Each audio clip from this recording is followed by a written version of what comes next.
Hi everyone, it's the Digital MB Martin Blythe with me. Oh, hold on, because there's no microphone. Yay!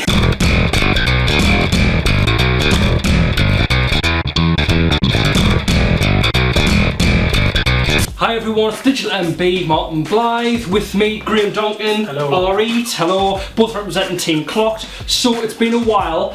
Sorry for the delay in this. The game's been out for like ages, but we've both now finished Hotline Miami 2.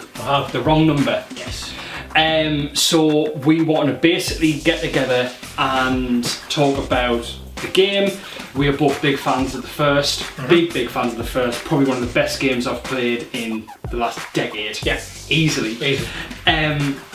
So yeah, we finished it.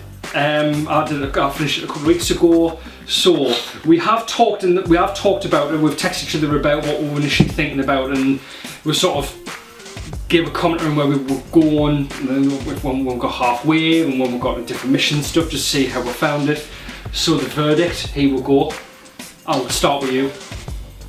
It was almost everything that I wanted it to be. It had fairly large boots to fill after the back of the first one. Yeah, it did. Yeah. I mean, the first game is probably up there in the top 10, 15 games that I've ever played.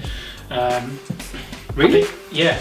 Okay. Because what made it really memorable was that it took you back to the way games used to be, with the art, the design, the brutal difficulty of it. Everything about it was really memorable. So, I mean, I sunk that many hours into the first one, platinumed it. Yeah. So I had an expectation coming into the second one that they probably weren't going to be able to meet. I didn't think it was going to be as good as I was expecting it to be, and I'd hyped it up to be in my head. Yeah. But it was, by and large. The things that they needed to improve on, they did. The level design was vastly improved, I thought. Yeah. They kind of made them a much more open area, which made the levels much more challenging, because you had to really strategically think out every move. Oh yeah, because totally. with the levels being massive and the enemies can see you from a mile off, yeah, it just made it incredibly difficult because you poke your head out and you're just getting picked off from a mile away. So that side of things, couldn't fault it. Level design, excellent. Soundtrack, just oh my god, tremendous. Yeah, so I did not think they could top the first one soundtrack, and they did. Oh yeah, totally. Easily. Yeah. It was so much better. Yeah. So that side of things was really good. I loved it. There was one thing that I wasn't keen on, which I pretty much already know what you're going to say. Yeah. Coming off the back of the first one, the one criticism that I had of the first one was I thought there was a lack of story. And in the run up to the second one, they said there's going to be more story. And to their word, there was, but it didn't make any sense. Yeah. Probably this is the first time ever that we both agree on pretty much everything that you've said there. I think the presentation is just, I've never seen a presentation like it. Like the way they put together the music and the way it looks, and yeah, it's all come together so well. And and there is story in it, but yeah, it's kind of, I was totally expecting them to gel the characters together near the end, have some sort of like meeting where like all these branching storylines that come together, and we didn't see that. No. And that was such a shame, because that's what I was totally expecting. So yeah, I mean, I must admit, I finished the last level and I was scratching my head. Like I was like, no, I don't get it. Well, I think what it was is, I mean, the story flitted around so much. And I mean, we talked about it. One of the things I thought at the time, the reason why I may have not understood it is because I was let's playing it. Yeah. So you can't really pay that much attention, because the way that I was let's playing it is I wasn't talking through the levels, I was talking in the bits between the levels. So when there was the story was supposed to be advancing, I was talking, so I wasn't following what was going on. But even that aside, none of it made any sense. You had about 5 or 6 different characters who you were following through the story, flitting between, I think it was like 1988 and 1995 or something else. Yeah, we've got that list, yeah. 6-year period. It just made no sense, but it didn't detract from what made the game special, because what made it special was there was that extra level of polish. Everything about the improvements they made, I loved. Things like just daft little things like when you go to the level select area. Yeah. And it was like video cassettes and things. Yeah, like the that. VHS, And it was yeah. awesome because it was like, well, yeah, that's what it was like back in the Yeah, 80s. and right, it's got the best pause screen ever. Oh, the port, yeah, that's awesome. I mean, that is literally what my VHS looked like. Yeah. It's literally, it was the little lines going down. It was awesome. It was so good in the way, like when you unpaused it, like it was tracking. Yeah. So there was green where it tracked the focus. It was awesome. Like I say, the presentation was amazing. Yeah. The levels were so difficult. Yeah. I must admit though, I had an easier time with this than the first one. Really? I think it's because I was more used to it. I don't know. Having said that, some levels took nearly an hour. Oh yeah, there was a few of them. That was, yeah. But how good is that sensation of that? The words level clear come up, when you kill the last enemy, it goes, and I was like, every level I would go, get in, quality, like, it was that, so rewarding.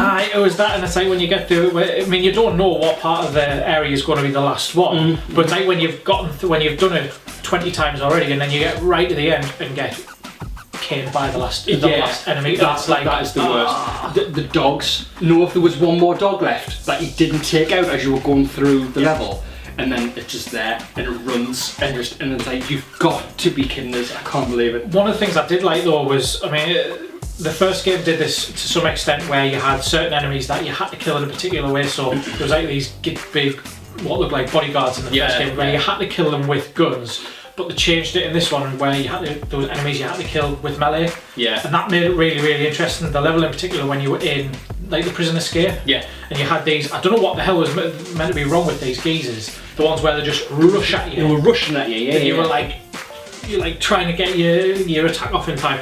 That was absolutely amazing. But I agree with you that some of the levels were just, and I didn't expect that. Because I'd platinumed the first game, so I knew how difficult it was, and I thought I knew how to play these levels. Yeah. I could get through the majority of the first game's levels with just melee. Yeah. This game, nah. Yeah. And getting to the end of the levels, I would get to the end of the levels and I think, mint, I've done that level really good. That's an A+, definitely D. No way. I know. It's like worst. It's like, what the hell do you need to do? Your combo score was so good, and then it's like it's racking up the score at the end. And you go, and obviously you've got a target to hit. It looks like you've got a target at the bottom to hit. Yeah. You exceed that target, it changes colour, the score changes colour, and it comes up C-. And it's like, what? You're joking. It's like, I've got the end and I've wondered what on earth do you have to do to get an A+, and I've tried to go back since and start going through it again, using the methods of playing the levels that I did to get the A+ in the first one, and I'm just getting nowhere. Yeah. Absolutely nowhere. The game, in some bits, scared the life out of me. Like some bits. Did you not get that? Because the art style of the characters are so awful. They are, but they're drawn that way. Yeah. I get that. But some of the characters look so grotesque, the way they've been drawn and stuff like that. And there'll be some bits where the faces will change and the music will suddenly get sinister. And there's some times where I was like, Jesus Christ, like that was weird. Like, I think the problem that you've got, the problem you have that I didn't have, is that because you were let's playing it while you were going through your first playthrough, I don't think you got what I got, because obviously you were busy filming it. Yeah. Whereas I would put some earphones on and I was lost in the moment, and then going back to the story, I did get some of the story bits. It's not as if it was confusing, because it wasn't. It was just it didn't come together like I was hoping it would. So that was the big demo. But again, like I say, you don't play Hotline Miami. It's not The Last of Us. Do you know what I mean? Yeah, you're not playing the story. No, of course you're not. The gameplay is amazing. So responsive. I never played it on Vita. I played the first one on Vita. So I would be curious to see what it's like on Vita. Well, I played the first one. I platinumed the first one on Vita, and then went PS4 for this one, and I found it not as tight So I'm now going to try and go back on the Vita and see what happens. But looks like, I suppose one thing we'll have to mention, is this the end? Will there be another game? I don't know. They've said that it is. See, the thing is, you're going down the route of the horrible threes then. Do you know what I mean? It's how many games can you think of where they're getting the third one, and it's like surpassed it? Like Far Cry is a big mention, I suppose. Far Cry 3 so reinvented itself, but what else can this game do? Now, what can it do? Multiplayer? Would it have a multiplayer aspect? That would be co-op levels. That would be tremendous. Actually, do you know what it is? Couch multiplayer. Maybe Hotline Miami, split screen. How good would that? But actually, that would be pretty cool. Actually, when I think about 4 players, can you imagine 4 players playing in one arena? Maybe immense. That would be pretty cool. Actually, so good. You never know. Might happen. So, verdict then? Verdict: awesome. Pretty much everything I wanted it to be. Story wasn't great, but I could forgive it and look past it for what made everything else in the game. Yeah. Tremendous, love it. I'd like to see another game. Yeah? Okay, I think I'd like to see another one as well. So guys, let us know what you think about Hotline Miami 2 Wrong Number. We loved it, and I'm sure a lot of you guys loved it as well. If you want to give us your thoughts, please send us a comment. If you like our content, hit that like button and that subscribe button to help support the channel. So Graeme, cheers for joining us on that. Okay. I don't know what that was. No, I don't know what that was as well, weirdo. Thanks very much. So once again, this has been Team Clocked. Thanks very much. Cheers.